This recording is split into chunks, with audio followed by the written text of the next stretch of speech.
Hi class, this is section R.6 on synthetic division. Okay, so synthetic division is a shorthand version of long division.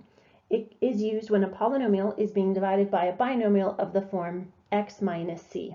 Okay, so it doesn't apply in all cases, okay, but when it does apply, it's nice because it's a quicker way to do the division. Okay, to show you why it's a shorthand for long division, for this first problem, I'm going to do long division here on the left, and then show you how it compares to synthetic division. Okay, so sorry, x minus 2 is our divisor, and we're dividing this into 3x squared minus 11x plus 6. Okay, so x times what is 3x squared? And the answer is 3x, so that goes across the top. Multiply, and we'll get 3x squared minus 6x. We need to subtract this. Don't forget to distribute the negative. So the 3x squareds cancel. Once I distribute the negative, this really becomes a positive 6x. Right, so let me write this as a negative, and then that's a positive. Good. So I'll get negative 5x, bring down the plus 6, and do it again. So x times what is negative 5x, and the answer is negative 5. Multiply, we get negative 5x plus 10. Subtract and distribute the negative, so the minus 5x will become a plus, and the 10 becomes a minus. Okay, add these guys together. 5x's cancel, and then we have 6 minus 10, or a negative 4. Okay, good. So 3x minus 5 is our answer, and it's called the quotient, right? And the negative 4 is our remainder. Okay, so let's see how that compares to synthetic division. Okay, so I'm dividing by x minus 2, so this is very close to the form that I want, x minus c. Okay, so the c for this problem is a 2. A 2 goes out front. Okay, and then we draw this kind of like a long L, right? Put the coefficients up at the top, so 3, negative 11, and 6. Okay, make sure that we're not missing any of the terms, so x squared, x to the first power, and number with no x. So the exponents go 2, 1, 0, which is good. Nothing is missing. Okay, step 1 is to bring down the 3. Okay, and then we multiply, so 2 times 3 is 6. And then we add down to get negative 5. Multiply again, 2 times negative 5 is negative 10. And add down to get negative 4. Okay, so if you notice, we brought the 3 down, so that's kind of equivalent to our, we have the 3x at the top, we have this 3x squared, and then minus 5x, and minus 4 is our remainder. Okay, so 3, negative 5, and 4. With synthetic division, you have to know how to write the answer after you get it.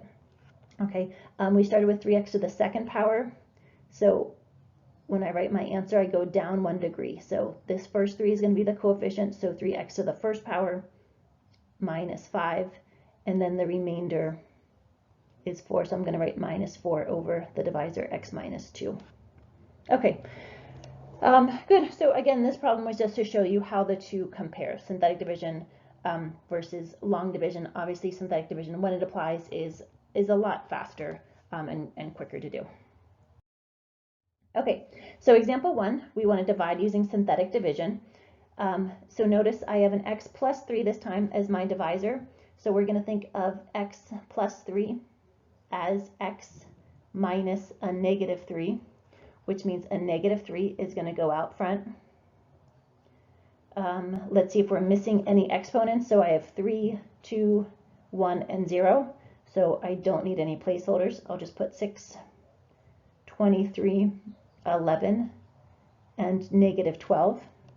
Okay, bring down the 6, multiply, and we'll get negative 18. Add down, and we get 5. Multiply, we have negative 15. Add down and get negative 4. Multiply to get 12, and add down to get 0. Okay, so our quotient is 6x to the second power. So remember, the degree goes down 1. 6x squared plus 5x minus 4. The remainder is 0, so we don't need to write plus 0. Okay, good. For the second one, again, I'm dividing by x plus 1. So think of that as x minus a negative 1. So a negative 1 goes out front. 3x squared. Notice I'm missing an x term. So 0 is the coefficient of x, and then minus 5 is my constant. Okay, so here is an example where we needed that 0 placeholder. Okay, bring down the 3, multiply, and we get negative 3. Add down, and we have negative 3. Multiply to get positive 3. Add down, and we have negative 2. Okay, so the answer is 3x minus 3 minus 2 over x plus 1. In my lab math, you're sometimes asked for the quotient, which would be the 3x minus 3,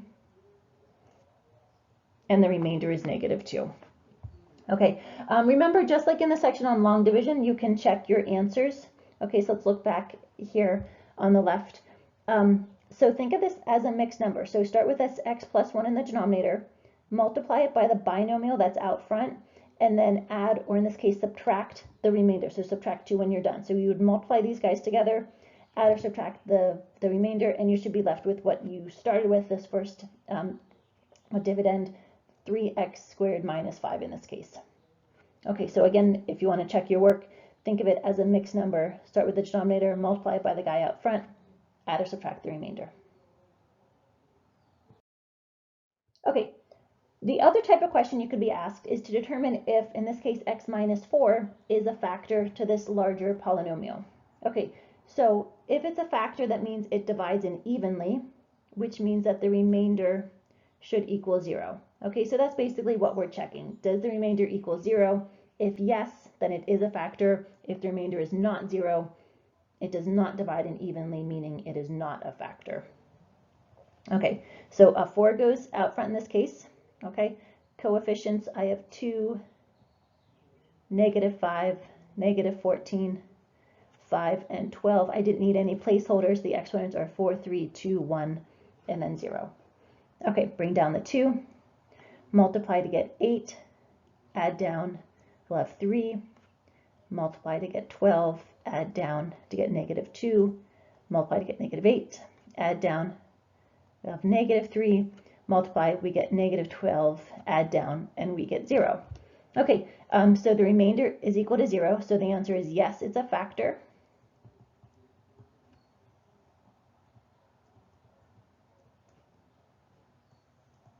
Because r is equal to 0. Okay, as you move on in your math classes, you may want to factor a polynomial like this 2x to the 4th guy here. Okay, as the exponents get higher and as you have more terms, typically it's harder to factor your polynomial. We were given a hint, okay, so x minus 4, we were asked if that was a factor, and turns out it is. So if I go back and start with this x minus 4, multiply it with the quotient, which is 2x cubed plus 3x squared minus 2x minus 3, I don't have any remainder to add in, right?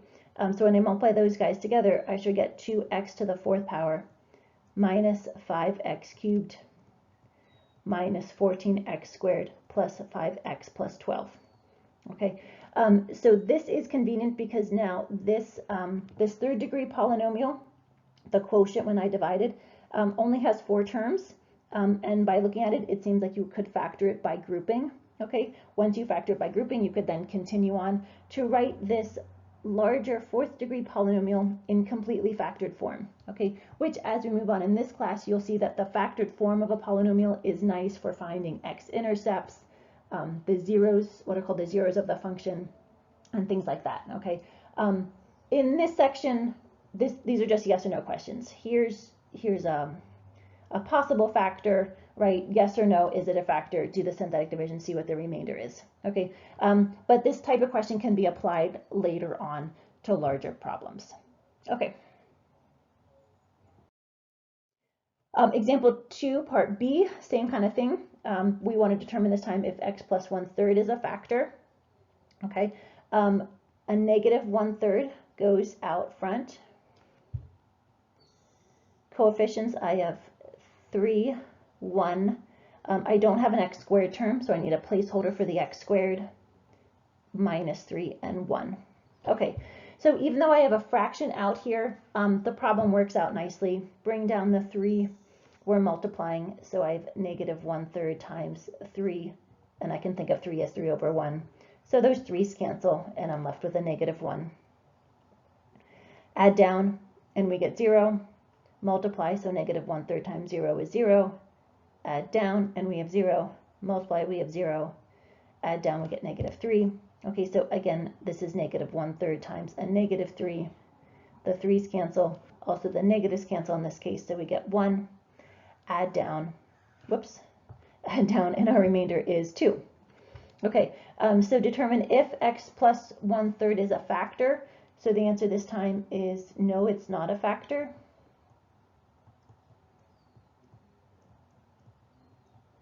And that is because the remainder is equal to 2, and we wanted it to be 0, right? So any number that's not 0 is going to tell us that we did not find a factor. Okay, there's a remainder, there's something left when we divide. Okay, a few things to keep in mind when you're doing synthetic division. Okay, so that number out front, should it be positive or negative? Okay, so remember, synthetic division only applies when the divisor is of the form x minus c. Okay, so if you have x minus 5 versus x plus 5, x minus 5, a 5 goes out front because that is your c value. Whereas if it's x plus 5, this is when you have to put the negative 5 out front. Think of this as x minus a negative 5. Okay, so some students always say it's the opposite. Okay, so that's, however you need to remember what the number out front should be, whether it's positive or negative. Okay, the second thing to keep in mind is, do you need placeholders, right? So if one of the terms is missing, if one of those exponents is missing, that's when you need a placeholder. Okay, and then we have two types of problems in this section. Either you're finding the quotient remainder, okay, or you want to know, is a certain binomial a factor, okay, and then you only care about the remainder. Is the remainder 0 or not? Okay, so keep in mind which of those two questions you're doing. Okay, these are some problems for you to complete and turn in through Canvas. Okay, so use synthetic division to find the quotient and remainder. And then part B, you're going to determine if x plus 3 is a factor of this other polynomial. Okay, good luck. Let me know if you have any questions.